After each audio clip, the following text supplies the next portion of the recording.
ভাতিজাররা খবর টবর আসেনি? 9 সেপ্টেম্বর থেকে শুরু হতে যাচ্ছে এশিয়ার মহাযুদ্ধ। তার মানে ও ভাই কি কও তুমি? আমি তো এটা আগে জানতাম না। তা কছিলাম কোন দেশের লগে কোন দেশ যুদ্ধ করবে? আরে ভাতিজারে, কোন দেশ আর কোন দেশ না, যুদ্ধ হবে তো 8 দেশের। কি 8টা দেশের ভিতরে যুদ্ধ? ও আচ্ছা আচ্ছা, বুঝছি এবার। আর আমি এটা তো শুধু যুদ্ধ না, এটা তো এশিয়া কাপ 2025 মহাযুদ্ধ। হ্যাঁ ভাতিজা, এটা কিন্তু তুই ঠিকই কইছো। এবার এশিয়া কাপ 2025 যে মহাযুদ্ধ হইতে যাচ্ছে এটা সবাই জানে, কিন্তু এটা কেউ জানে না যে এশিয়া কাপ 2025 মহাযুদ্ধে বাংলাদেশ জয়লাভ করবে। কারণ বাংলাদেশের ক্যাপ্টেন হলো বীর শ্রেষ্ঠ captain, the British one and only Thanthan Kumar Das. আরে বেটা, তোর এসব পাম্পটি বন্ধ কর। আমার তো মনটা চাচ্ছে যে গ্রুপ বানাইছে তার একটা সুম্মা দি। আলাই যে কি বুঝা গ্রুপটা বানাইলো রে। আমার মনে হয় যে শালা এই গ্রুপটা বানাইছে ওই আলাই একটা আস্ত ইবলিশ শয়তান। কারণ সে ভারত পাকিস্তানের এক গ্রুপে ফেলাইছে। আসলে সেও চায় যে এই মহাযুদ্ধের ভিতরে ভারত পাকিস্তান খেলার মাঠে আর একটা যুদ্ধ লাগাক। एकदम इन्होंने वक्त बदल दिया, जज्बात बदल दिए, जिंदगी बदल। এ বাতিজররা, টেনশন তো দেখি আমগো থেকে তোমগো বেশি। অবশ্য আমরা ইন্ডিয়া, আমগো কোনো টেনশন নাই। আমরা তো উল্টা অন্যজনকে টেনশন ধরাই দিই। আমগো গ্রুপে এই যে পাকিস্তান, ওমান, ইউএই এরা তো অলরেডি ভয়ে মুইতা দিছে। আরে দাদা রে, মনে হয় চোখ খুললা ঘুম পড়ছিল আর সেই অবস্থায় স্বপ্ন দেখছিল। এর লেগে উল্টা পাল্টা কথা কয়। আমরা বলে ভয়ে মুইতা দিছি ইন্ডিয়ার ভয়ে। আসলেই তো আমরা মুচ্ছিলাম, আর এত জোরে মুইতা দিছিলাম যে একবারে দাদাদের গায়ে গিয়ে পড়ছে।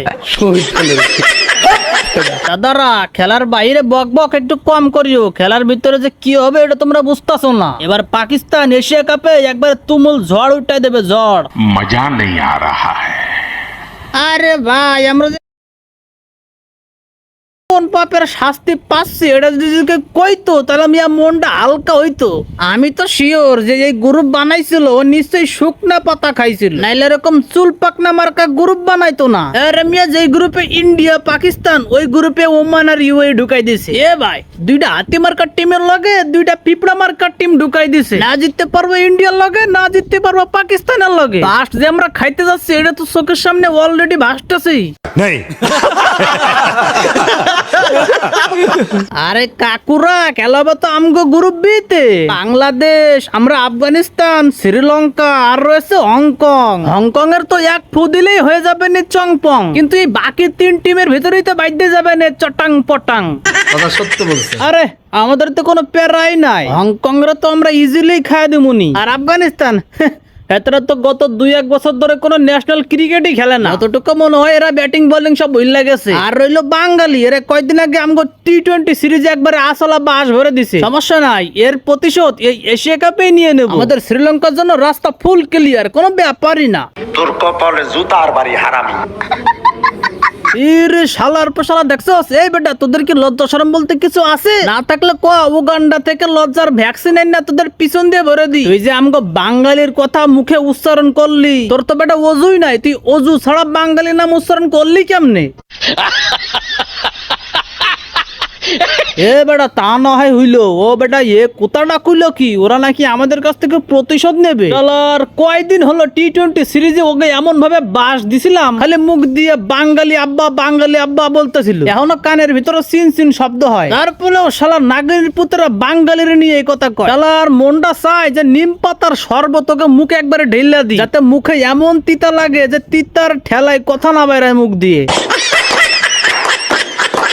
এ পোলাপান, তোমরা এটা আবার ভুলে ভাইবা বসো না যে আফগানিস্তান আর দুদিন ক্রিকেট জগতে ছিল না দেখা সব বইলা গেছে। বেশিরভাগ দেশ নিজেদের জন্য খেললেও আমরা কিন্তু নিজের দেশের জন্য খেলি, এটা কিন্তু সবাই জানে। তাই আমাদেরকে নরমাল ভেবে দয়া করে নিজেদের বাস নিজেরাই দেবেন না। মনোরা, এদিকে তো গ্লোবাল সুপার লিগের চ্যাম্পিয়ন একবার আর একবার রানার্স আপ হইয়ে আমি সমান নাই তো হয়ে গেছি একবারে কিং। বাঙালির জন্য এটা খুবই সুখবর যে আমি এবার স্কোয়াডে আছি। তবে আমার যদি ক্যাপ্টেন দিত তাহলে বাঙালি শিরোপা জেতা ছিল হাতের মুঠোয়।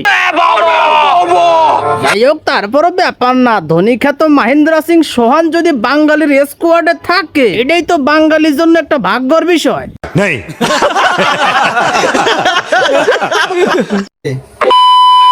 সো গাইস, 9 সেপ্টেম্বর থেকে শুরু হতে যাচ্ছে এশিয়া কাপ